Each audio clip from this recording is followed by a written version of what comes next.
चलिए दोस्तों, तो क्वेश्चन 26 तक हो गया था और अगला क्वेश्चन है 27 नंबर का, जो आज से हम फिर से प्रारंभ कर रहे हैं। चलिए, तो 27 नंबर का क्वेश्चन है आपका, हर्षवर्धन ने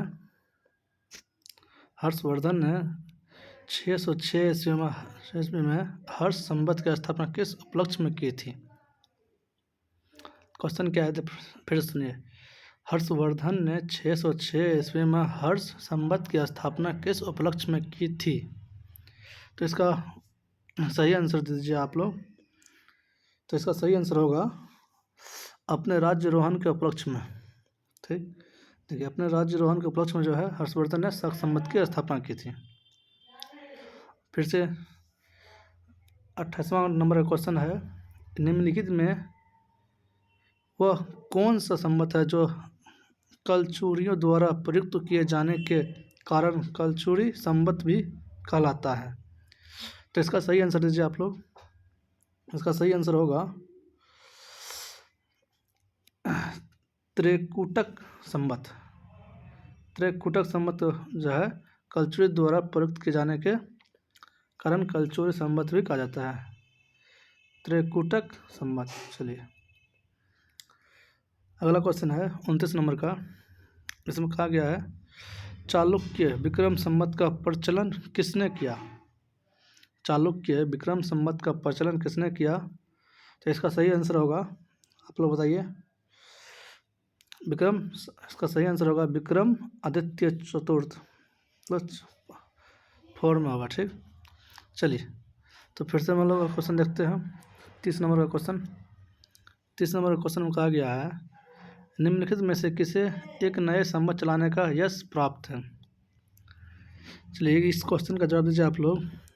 किसे एक नए संवत चलाने का एक यश प्राप्त है।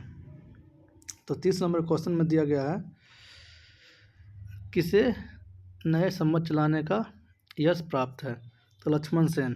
ठीक, 30 नंबर का आंसर होगा लक्ष्मण सेन को जो है नए संवत चलाने का यश प्राप्त है। चलिए, तो 31 नंबर क्वेश्चन दिया गया है, निम्नलिखित में कौन सा वर्ष 2009 के शक संवत का वर्ष होगा। निम्नलिखित में से कौन सा वर्ष दिसंबर 2009 में शक संवत का वर्ष होगा। तो इसका आंसर होगा 1931 जो है 2009 में शक संवत का एक वर्ष होगा। तो अगला क्वेश्चन है 32 नंबर का। 32 नंबर में क्या कहा गया है, विक्रम संवत 2070 के ईस्वी संवत में रूपांतरित करने पर मान होगा। क्वेश्चन में ध्यान से सुनिए। विक्रम संवत 2070 को ईस्वी संवत में रूपांतरित करने पर मान होगा, क्या होगा। इसका आंसर 2013 होगा। चलिए, तो अगला क्वेश्चन दिया गया है 33 नंबर का। 33 नंबर क्वेश्चन को ध्यान से पढ़िए।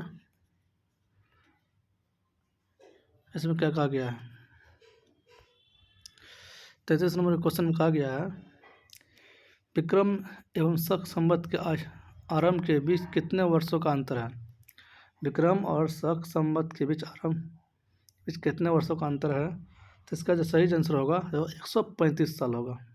ठीक, विक्रम एवं शक संवत के प्रारंभ के बीच कितने वर्षों का अंतर है। तो 135 वर्षों का। तो अगला क्वेश्चन है 34 नंबर का। पुलकेशिन प्रथम का बादामी शिलालेख शक वर्ष 465 का दिनांकित है। यदि इसे विक्रम संवत में दिनांकित करना हो तो वर्ष वो कितना होगा। इसका सही आंसर दीजिए आप लोग। इसका सही आंसर होगा 600 ईस्वी, 600। तो 35 नंबर क्वेश्चन दिया गया है। 35 नंबर क्वेश्चन में है, राजस्थान सरकार के कैलेंडर में भी सन 2063 लिखा हुआ है, तो साके संवत क्या होगा। राजस्थान सरकार के कैलेंडर में भी सन 2063 लिखा हुआ है, तो साके संवत क्या होगा। तो इसका जवाब 1928 साके होगा। चलिए, 36 नंबर क्वेश्चन दिया गया है। 36 नंबर क्वेश्चन को देखते हैं। 36 नंबर क्वेश्चन में दिया गया है पुरातात्विक में स्तर विन्यास पद्धति निम्नलिखित में से किसको समझने के लिए प्रयुक्त की जाती है। पुरातात्विक में स्तर विन्यास पद्धति निम्नलिखित में से किसको समझने के लिए प्रयुक्त की जाती है। तो 36 नंबर का आंसर होगा, आप लोग दीजिए पहले, तो इसका होगा भौतिक अवशेष के क्रमिक निष्पक्ष। भौतिक अवशेष के क्रमिक निष्पक्ष। चलिए अगला क्वेश्चन है 37 नंबर का क्वेश्चन है कार्बन 40 तिथि निर्धारित पद्धति का विकास किसने किया।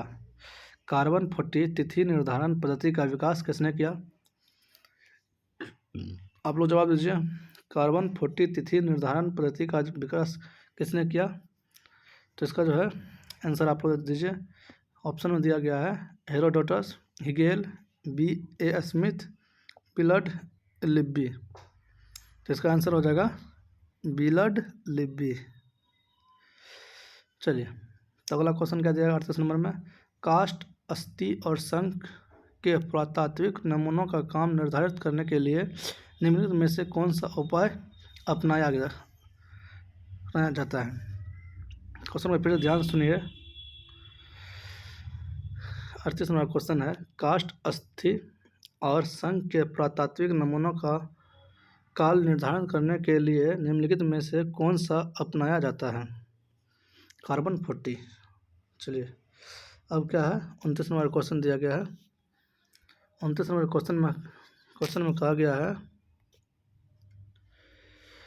कार्बन डेंटिंग निम्न में आयु निर्धारित हेतु प्रयुक्त होता है।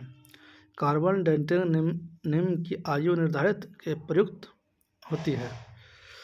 इसका जो है क्या होगा जीवाश्म, पौधे, चट्टानों, इनमें कोई नहीं। तो इनमें से कोई नहीं, ऐसा तो नहीं है। इसके में आंसर दिया गया है। आंसर जो है इसका जीवाश्म होगा।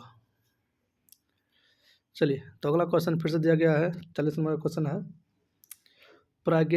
प्रागैतिक हास का अंत एवं इतिहास का प्रारंभ तब माना जाता है जब बताइए जब मानव ने लिखना सीखा। प्रागैतिक का अंत एवं इतिहास का प्रारंभ तब माना जाता है जब मानव ने लिखना सीखा। चलिए फिर से आप 41वां नंबर का क्वेश्चन दिया गया है भारत के संदर्भ में ऐतिहासिक काल का आरंभ कब से माना जाता है। 41वां नंबर क्वेश्चन दिया गया है भारत के संदर्भ में ऐतिहासिक काल का आरंभ कब से माना जाता है। इसका आंसर आप लोग दीजिए। इसका आंसर होगा 600 ईसा पूर्व से। चलिए अगला क्वेश्चन है 42 नंबर का है। 42 नंबर क्वेश्चन आपको दिया गया है सिंधु सभ्यता को आद्य ऐतिहासिक सभ्यता कहा जाता है क्योंकि इसमें यह प्रमाणित मिला है। सिंधु सभ्यता को आद्य ऐतिहासिक सभ्यता कहा जाता है क्योंकि इसमें यह प्रमाणित मिला है।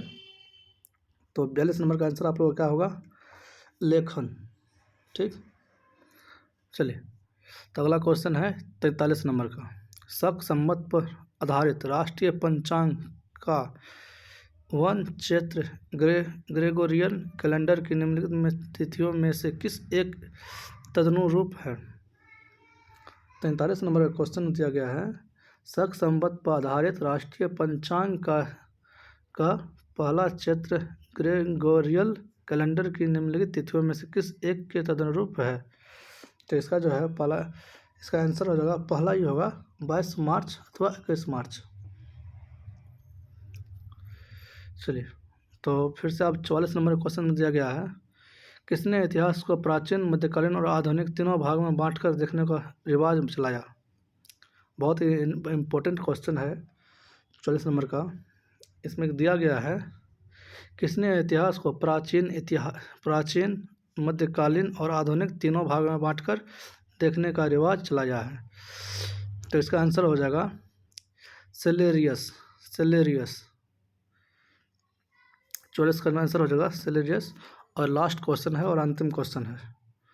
चलिए लास्ट क्वेश्चन है और अंतिम क्वेश्चन है, तो इसका क्वेश्चन प्रश्न देख लीजिए। निम्नलिखित में से किसने गुप्त संवत के प्रारंभ निर्धारण के संबंध में महत्वपूर्ण सूचना दी गई है? निम्नलिखित में से किसने गुप्त संवत के प्रारंभ के निर्धारण के संदर्भ में महत्वपूर्ण सूचना दी गई है? तो इसका जो है अल-बरूनी होगा। ठीक, निम्नलिखित में से किसने गुप्त संवत के प्रारंभ के निर्धारण के संबंध में महत्वपूर्ण सूचना दी गई है? तो अल-बरूनी होगा। चलिए आज की क्लास हम ख़त्म करते हैं, फिर से अगले टॉपिक के लिए अगले दिन अपलोड करेंगे। धन्यवाद। जय हिंद, जय भारत।